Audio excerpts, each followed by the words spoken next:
Il faisait partie de la Dream Team, mais au final, Vishnu Lutchmeenaraidoo aura davantage embarrassé le gouvernement les PEP que d'accomplir le miracle économique promis.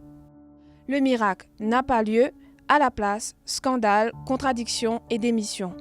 À 74 ans, il semble bien que celui connu sous le sobriquet de Goldfinger tire un trait sur sa carrière politique. Nous sommes en 1983. Vishnu Lutchmeenaraidoo décide de vendre du rêve aux Mauriciens parce que la population était dépressive. C'était le miracle économique. Celui qui était alors ministre des Finances de 1983 à 1990 livrait sa vision pour le pays. Après 24 ans, c'est le comeback, parce que le pays passe par une grave crise. Aussi, l'appel Nando Bodha il touche moi profondément.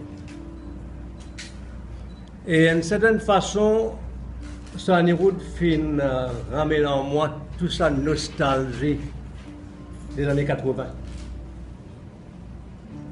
Beaucoup de jeunes ici, je vous rappelle. Mais c'était une époque quand nous tenions un dream team dans le gouvernement, assez rare, assez exceptionnel au fait, mon parcours qui depuis 82, nous avons gagné un dream team de 7 valeurs. En 2014, c'est la victoire aux côtés du MSM.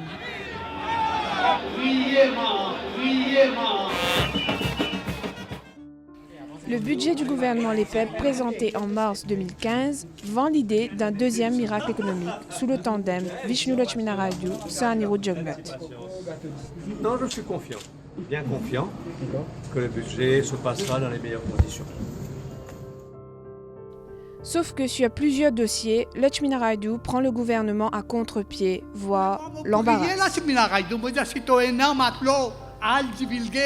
À faire une déclaration, l'ICAC ou bien la police. D'abord, il s'en va en guerre contre la nation zougadère. Mais c'est comme ça, si on met tout sous forme de l'emploi, mon besoin capable de légaliser la drogue et créer l'emploi, oui ou non? Donc la question, c'est pas si pas du monde pour perdre du travail et nous permettre l'autre dans la nation zougadère. La question, c'est est-ce que nous sommes capables de continuer à garder nos pays dans une situation de pourrissement au niveau des jeux de hasard et tout. 2015 toujours, l'on verra que le gouvernement ne suit pas cette ligne. Les maisons de jeu s'installent aux 4 coins de l'île.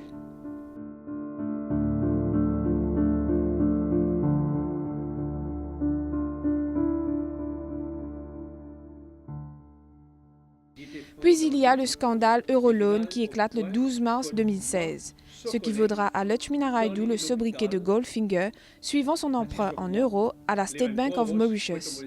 Et Lutchmeenaraidoo accuse l'ex-ministre Bodha. La question est, est-ce que nous besoin garder dans les cas? Du tout. Est-ce que nous besoin une certaine rancune, animosité? Non. Il affirme même que Sadj était au courant de l'emprunt, sauf que Sadj le lâche. C'est la déconvenue.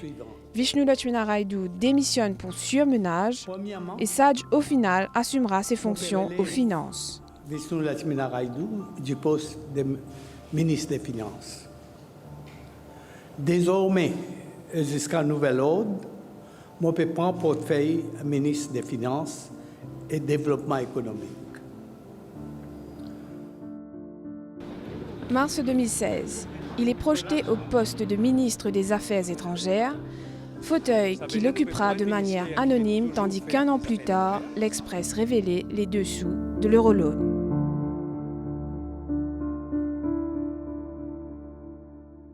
Lutchmeenaraidoo ne sortira de ses gonds que 2 fois par la suite. D'abord lorsqu'il expulse notre journaliste qui l'embarrassait avec des questions spécifiques sur l'Euroloan. Allez, écrire encore. Ou excusez-moi. Pose mentir encore.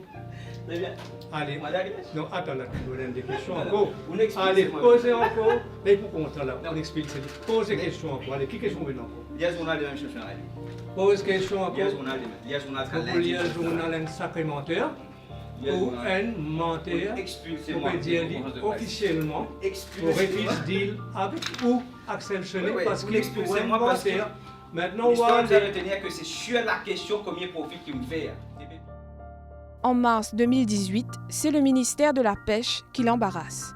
Il annonce que le Japon nous aidera pour la construction d'un port de pêche, mais le ministère de Kunju est mis à l'écart. Puis il y a cette dernière sortie qui laissait présager son état d'esprit. Que s'est-il passé pour qu'il éclabousse publiquement son gouvernement en évoquant la croissance à 3% le 14 mars 2019 devant le président malgache? Nous sommes pris dans ce qu'on appelle la trappe d'un pays à revenu moyen. Condamnés. Depuis 10 ans déjà, 3% de taux de croissance, on s'en flatte. Moi j'ai honte. Et tant qu'on va rester dans cette fourchette de 3%, l'île Maurice est condamné à rester un pays à revenu moyen. Une semaine plus tard, soit ce jeudi 21 mars, il jette l'éponge. Enough is enough, confiera-t-il aux journalistes après l'annonce de sa démission en tant que député et ministre. Pourquoi? Pourquoi dans cette décision? Merci. Non, Jelly, enough is enough, c'est tout. Qui veut dire enough is enough? Excusez-nous, l'ascenseur.